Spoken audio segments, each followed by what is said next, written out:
दोस्तों पिछले लेक्चर में हम आपको अर्थमेटिक प्रोग्रेशन मीन्स समांतर श्रेणी बता चुके हैं।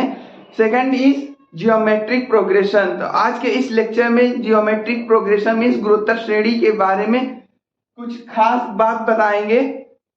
तो बने रहिए हमारे इस यूट्यूब चैनल के साथ। Welcome to my YouTube channel. So this is my intro. What is geometric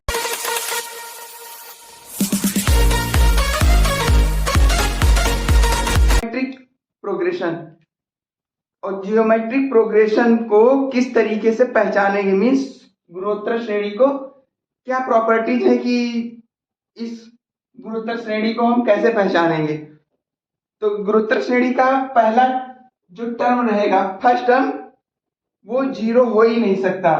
means this is first term T1, ये कभी जीरो होगा ही नहीं। एंड प्रत्येक टर्म जो है वो multiply by its preceding term. Means ये जो टर्म है इससे पिछले वाला टर्म वो उसका मल्टीप्लाई होगा, मतलब एक मल्टीप्लाई होगा आर स्क्वायर का। सेम एज जो कांस्टेंट क्वांटिटी आएगी मीन्स इससे ये माइनस कर देंगे a r square minus one, then what a common r square minus one. Same quantity same as here a r cube minus a r square, then a r common r square minus 1. This is same quantity is called common ratio where a is a first term and r is a common ratio.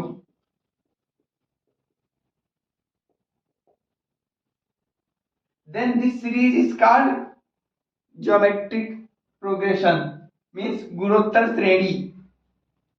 So this is general form of गुणोत्तर श्रेणी means geometric progression की general form है जिसमें जो terms हैं ये T1 terms है, T2 terms, T3 terms and this is Tn terms. पहला term a r square is दूसरा and a r cube is third term. Then what is GP? Common ratio are what formula means second terms upon first terms. Here second term is T2 and first term is T1. Then this is formula of common ratio. Here we are find out nth terms of GP means गुणोत्तर श्रेणी का जो last term है means last term, this is nth terms of GP find out करना है। तो what formula Tn is equal to a r की power n minus one.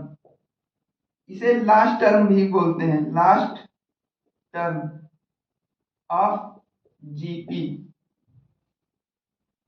Means L is equal to या Tn is equal to a r n minus one. कोई गुणोत्तर श्रेणी दी हुई है उसका लास्ट टर्म निकालना है तो L बराबर ए आर की पावर n माइनस वन के फार्मूले से निकाल सकते हैं, जहां a पहला टर्म है श्रेणी का और r कॉमन रेशियो है। कॉमन रेशियो पिछले इस फार्मूले से निकाल सकते हैं और n number of terms means last term then n। तो दोस्तों गुणोत्तर श्रेणी के कुछ इंपॉर्टेंट फार्मूला है जिनकी मदद से नंबर ऑफ टर्म्स किसी श्रेणी के नंबर ऑफ टर्म्स निकाल सकते हैं। पहला फार्मूला है sum of n terms of any GP. ये गुणोत्तर श्रेणी दी हुई है, इसके n टर्म्स अगर निकालना है तो दो कंडीशन से निकाल सकते हैं। पहली कंडीशन क्या है? अगर कॉमन रेशियो एक से ज्यादा है means r is equal to greater than one. अगर कॉमन रेशियो r ज्यादा है एक से तब कौन सा फार्मूला लगेगा? Sn is equal to a r की power n minus one upon r minus one. here r is greater than 1, so this is formula to be evaluate now sum of n terms of any GP. And second condition what, if r is less than 1 means common ratio, जो common ratio का formula दिए थे T2/T1, अगर इसमें common ratio r एक से कम है एक से, तब फार्मूला कौन सा लगेगा, Sn equal to means number of n terms is equal to a 1 minus r की power n upon 1 minus r। क्यों, क्योंकि यहाँ r जो है वो लेस देन है एक से। तो इस फार्मूले से हम नंबर ऑफ टर्म्स निकाल सकते हैं। और अगर हमें इनफाइनाइट नंबर ऑफ टर्म्स निकालने हैं मीन्स इस श्रेणी का इनफाइनाइट, ये तो दिया हुआ है, ये फाइनाइट सीरीज है जिसमें लास्ट टर्म ए आर की पावर n दिया हुआ है। अगर यही दिया होता series a comma a r square comma a r की पावर इनफाइनाइट टर्म्स अगर निकालने हैं फार्मूला से, तब ये वाला फार्मूला लगेगा sum of infinite terms of any GP Sn equal to a upon 1 minus r। Here n is infinite means last term define ही नहीं है। So this is basic formula of geometric progression means गुणोत्तर श्रेणी के basic से formula है जिनकी मदद से आप किसी भी सीरीज का number of terms, infinite terms निकाल सकते हैं। सो दोस्तों, गुणोत्तर श्रेणी को एग्जाम्पल के साथ किस तरीके से समझ सकते हैं ये हम आपको इस क्वेश्चन के माध्यम से बता रहे हैं कि कोई सीरीज दी हुई है 3, 6, 12 and last term is 128। Here this is finite series. क्यों, क्योंकि लास्ट टर्म दिया हुआ है और पूछ रहा है कि find sum of 5 terms of in GP. किसी गुणोत्तर श्रेणी के 5वें टर्म तक का सम पूछ रहा है, कितना होगा। तो दोस्तों आइए देखते हैं। सीरीज दी हुई है, इसका पहला टर्म T1, दूसरा टर्म T2, तीसरा term T3 and this is finite terms. Then a क्या है, यहाँ पहला टर्म है a is equal to 3 and r is equal to T2/T1 जो कि फार्मूले से हम बता चुके हैं। T2 सेकेंड टर्म 6 है, पहला 3, 2 आ गया, 2 जो है एक से ज्यादा है मीन्स पहली कंडीशन क्या बताई थी, if r is equal to greater than 1, तब कौन सा फार्मूला लगेगा, Sm equal to a r की power n minus 1 upon r minus 1। क्यों ये फार्मूला लगेगा, वो इसलिए दोस्तों क्योंकि जो कॉमन रेशियो r की वैल्यू है वो 1 से ज्यादा है। तब फार्मूले में रखते हैं a इक्वल टू 3, r कितना है, 2 है, n यहाँ पे दिया हुआ है। 5वें टर्म तक का सम निकालना मीन्स 2 की पावर 5 माइनस 1 अपॉन 2 माइनस 1।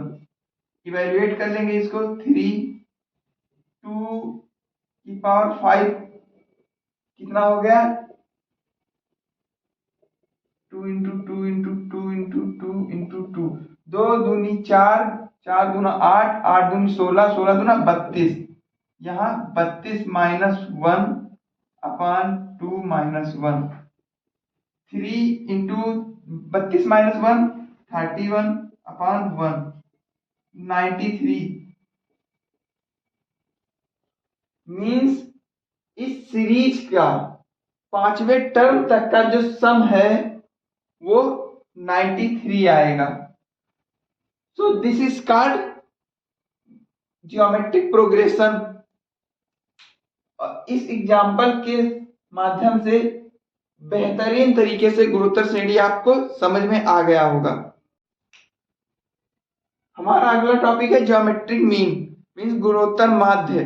कोई सीरीज दी हुई है, उसके बीच का अगर टर्म हमें निकालना है तो हम कैसे निकालेंगे, तो हमें गुणोत्तर माध्य की सहायता से उसके बीच का टर्म निकाल सकते हैं। जैसे कोई सीरीज दी हुई है ए कामा बी कामा सी अगर कोई गुणोत्तर सीरीज दी हुई है तब उसके बीच का जो टर्म होता है वो हमारा गुणोत्तर माध्य कहलाता है। और उसे बी यहाँ पे इसे बी से डिनोट किया गया है जिसे गुणोत्तर मीन बोलते हैं। तो क्या फार्मूला है, G M is equal to b is equal to under root a dot c, mean a का प्रोडक्ट की सी के साथ, इन दोनों का प्रोडक्ट जो होगा वो जी एम मीन्स गुणोत्तर माध्य रहेगा। गुणोत्तर माध्य के बीच के जो टर्म्स है वो आपको हम इस एग्जांपल की सहायता से बता रहे हैं। Find the geometric mean between 5 and 20, 5 से लेके 20 तक के बीच का हमें गुणोत्तर माध्य निकालना है। क्या फार्मूला है, G M is equal to under root a dot c. Here this is a and this is c, means पहला टर्म 5 और 20 लास्ट टर्म, इन दोनों के बीच का हमें जीएम निकालना है। तब क्या होगा, under root 5 into 20 under root 100। अब square root of 100 means 10। 10 is a middle term of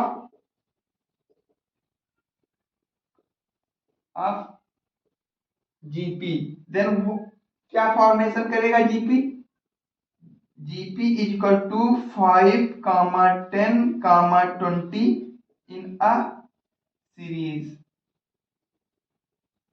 मतलब कि ज्योमेट्रिक मीन निकालने के लिए जिस फार्मूला का हम यूज कर रहे हैं उस फार्मूले से आराम से किसी भी टाइप की गुणोत्तर श्रेणी को हम निकाल सकते हैं। तो इस तरीके से 5, 10, 20 हमारा एक गुणोत्तर श्रेणी है।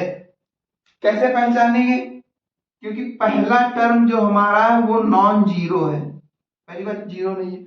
दूसरा, इन दोनों के बीच का जो कॉमन रेशियो आर है वो सेम है,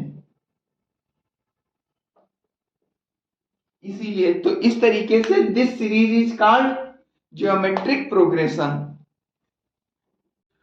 सो दोस्तों, इस तरीके से आज हमने ज्योमेट्रिक प्रोग्रेशन मींस गुणोत्तर श्रेणी के फाइनाइट और infinite formulas and geometric mean means गुणोत्तर माध्य सब सीख लिए हैं।